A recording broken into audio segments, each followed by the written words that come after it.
So I'm going to start by asking Elizabeth the very first question. Can you tell us why it is important to invest in girls? Well, the answer is sitting to my right. Girls like Riya are all over the planet. I think that the greatest commodity the world has right now are the 600 million adolescent girls living in developing countries. And they are bright and full of excitement and smart and a willingness to give back to their community.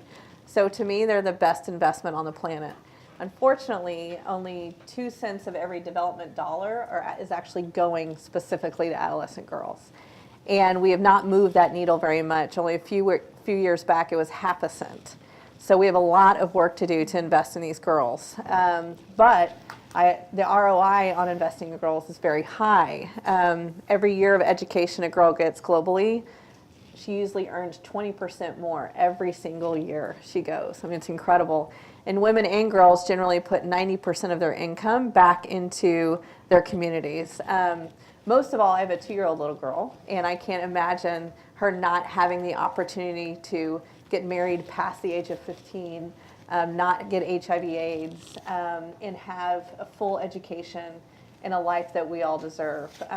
But girls are global. I have a teen advisor sitting next to me who is the chairman of a board at the UN, which is pretty special.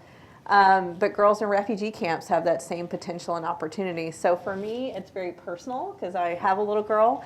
But also from an economic standpoint, it's a great return on investment. And there are incredible programs like Agali that we'll hear about later, and others out there that are really lifting girls up everywhere they are. So for me, that's the number one reason. And then Riya, I wanted to ask you, why do you think it's important to let girls lead?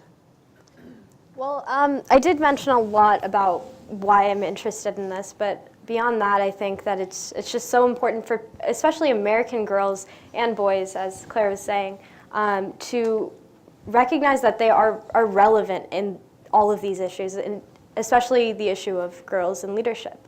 I think we all, especially young people like me, we all can make a difference at this age. We can make a difference at the age of 9. It doesn't matter how old you are. It's important to recognize that the issues are out there. So I think number one, making sure that you get educated on the issues, because it's important to understand what you want to be interested in. So if you, letting girls lead is one issue, but there are so many issues out there, and I think it's very important for people like me and even people who wouldn't expect themselves to get involved in something like this. I know 2 years ago, I would have never expected to be sitting here talking about girls' rights. I've always been interested in it, but after really delving deep and understanding that I can empower myself and that it's so important to let myself lead, let other girls lead, after that I was really able to understand what I'm really passionate about, and I think that's why it's important to let us lead. That's great.